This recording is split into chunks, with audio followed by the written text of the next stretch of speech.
Jason Kidd.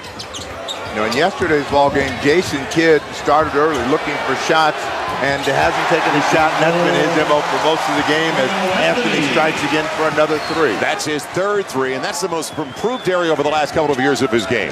The Denver Nugget, he was great off the dribble in his first couple of years. Last couple of years, he's really worked on his perimeter game as Kobe off the ball, and they tried to get Prigioni involved. He's called for the foul. That's Kobe's first. Well, I remember when he was a freshman at Syracuse, he was making a lot of perimeter shots.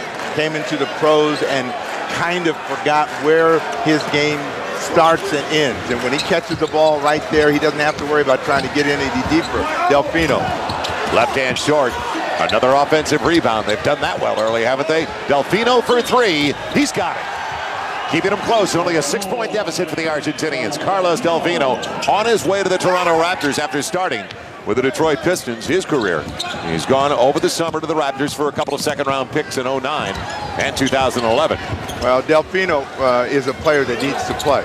And the more he plays, the better he plays. Anthony again. Dwight Howard cups it. Rack it up. Big guy. Took care of it with the left hand. 8-point lead for the U.S. 22-14. Nice atmosphere in the building tonight. Well, they came to see the U.S. accomplish their mission, get the gold medal, and that's what they're intent on doing. Scola, too strong. Well, he rarely shoots from that far out. Scola and Dwight Howard tie up. That's a good wrestling match. Anthony with his first miss from deep, but there's Dwight Howard with the left hand. Substitutions for United States. Tayshaun Prince joins Amari Stoudemire in the ball game for the first time. James Bryant. Delfino off the lip of the rim and out of bounds, and also Chauncey Billups in snap for the first time. So you have three substitutes, and this has been the way that Krzyzewski has been running his bench. Players running in and out at different times. And when we saw this team a month ago in the Blue Rise scrimmage right here on NBA TV and FSN, they turned it over regularly. They were sharing it to a fault. Plenty of time on the shot clock. Kobe finds a wide open Chauncey Billups. Kobe wide open. Automatic straight away, a three-pointer, another one for the Americans. And that is 3 extra passes to get Kobe Bryant that shot. There were 3 players that had shots and passed them up. And you can see the crowd is into Kobe here. That's all you hear right now is Kobe, Kobe, Kobe. But I told you it's Laker territory. It's a Laker town. There are a lot of people that are sitting in the stand with number 10 USA jerseys on. Big fans of Kobe Bryant. 11-point lead is the biggest for the U.S. What's been so impressive for the U.S. is the assist-to-turnover ratio as a group. Delfino on the fall away. Scola keeps it alive, and it's going to be off the shot clock out of bounds. So he just wanted to bat it up, keep it going. Tough customer, Luis Scola. Well, Scola is a banger, but he's a banger that can finish, and that's what makes him unique. Had been the proper to the Spurs, now the Houston Rockets. Kobe on the run out by Delfino, and he lost the handle, but went right to LeBron. He'll go to the line to shoot 2. It's on Camerix. So break for the U.S. squad on the loose ball. The Gatling gun is getting ready to check into the game. Michael Redd.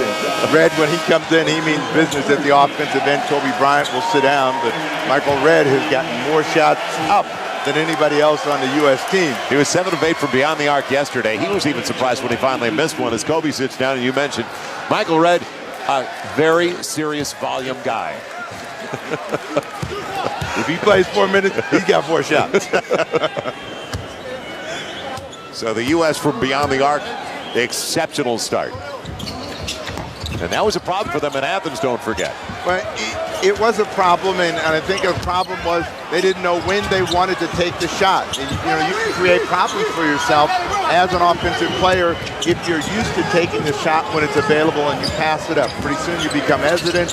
Pretty soon you lose confidence, and you don't make the shot. 10 on the shot clock for Delfino. And out of control, out of bounds it goes on the turnover.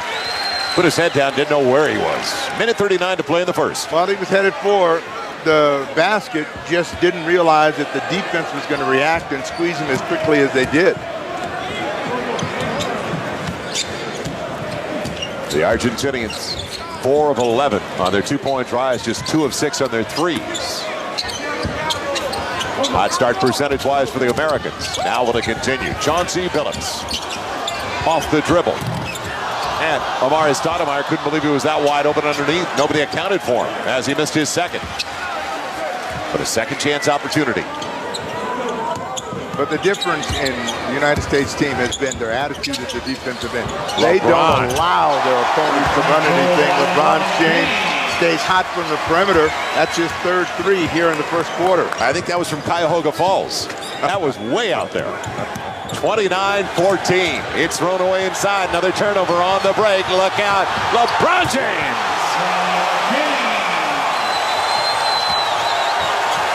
So the U.S. trying to blow their doors off early, and they're up by 17 after beating this team by 15 on the 30th. I think they came in with tonight thinking that there's not going to be any way that we're going to give Argentina any hope, any thought that they can play with this and stay in the ball game.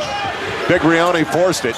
You can see the result. It goes over to LeBron James. He'll play for the final shot of almost a perfect beginning for the Americans. No, every shot that they have taken has been contested and challenged.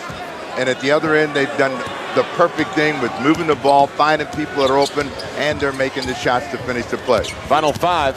Billups weaves his way home and draws the contact from Gonzalez. It's a technical as well as he slams his foot into one of the sideboards on the baseline. Frustration for Roman Gonzalez.